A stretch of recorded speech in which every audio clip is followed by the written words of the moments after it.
muscle, you're going to lose all the water from your muscle, number one. Number two, you have to understand that to keep 1 pound of fat in your body, the body needs 9 calories. To put 1 pound of, to keep 1 pound of muscle in your body, the body needs to spend 69 calories per pound, okay, a day. So what do you think the body want to do? Break down something that spend 9 calories to keep it, or something that spend 69 calories? Of course, 69 calories.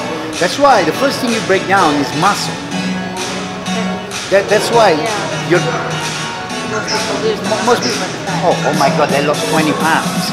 Yeah, but you look terrible.